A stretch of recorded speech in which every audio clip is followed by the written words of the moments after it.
NBC News projects that Missouri will go to Donald Trump. Donald Trump will win. And let's look at where things stand right now. There's a Missouri call, and we show the where we stand in the race to 270. There it is right now. Trump at 150, Clinton 109.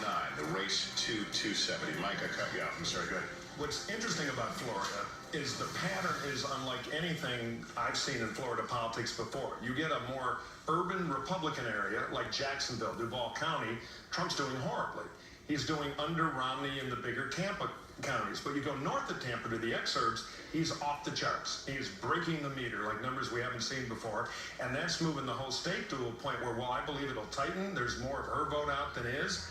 Yeah, I don't think she's will be able to make it. So far, he hasn't won anything that we didn't anticipate. But you, Chuck, you're too much of the numbers in Florida. You think? Look, there's just not enough.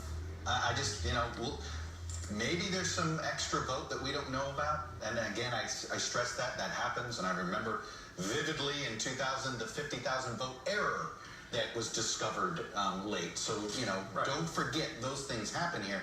But you look, and there's trickles that are left. Almost every county is reported. What's out is there's only one county that's out that's more favorable to Trump. Polk has a little bit. But Volusia, which is Daytona, essentially, and that's basically a 50-50 county. There's a lot of Volusia out, but that's not enough for her to gain ground. It's Palm Beach, Miami, and Broward. Right. Is there enough vote out there left in those bottom three counties for her to close this gap? But I have to tell you, the gap grew again. She got it down to 111,000, and then it's back up to 130. So I don't see the path forward for her in Florida. So now, listen to this. Last time a Democrat won the White House without the state of Florida was Bill Clinton, 1992.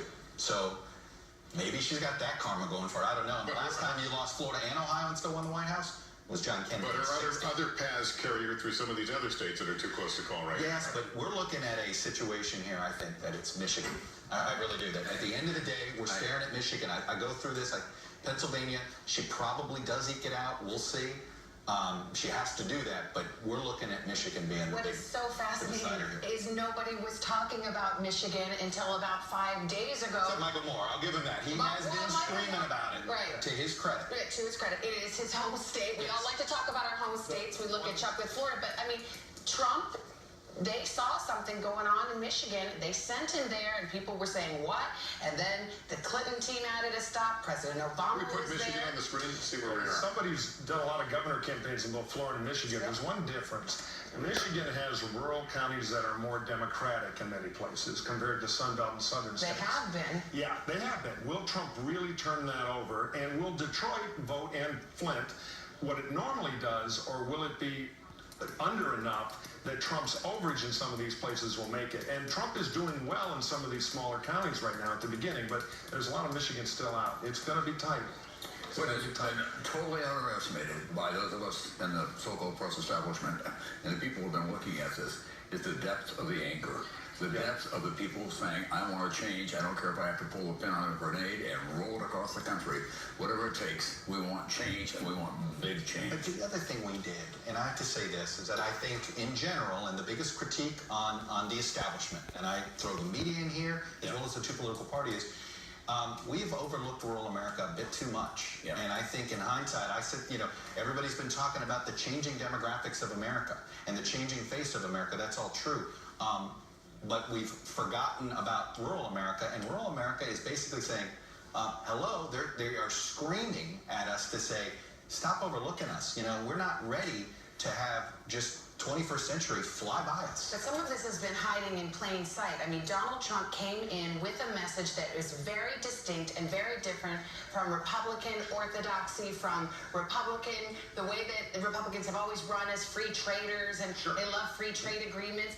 And if his message is resonating, this is where it was going to resonate. If it was going to make a difference, this is exactly where. So in some ways, ultimately, it's not surprising that now we're focused like a laser on this section of the country. And building a bit of a new coalition with that economic populism. But will it have long enough legs? We'll see. Yeah, well, we still have hours to go here. And by the way, if you have a restaurant that delivers breakfast, I'd call them right now.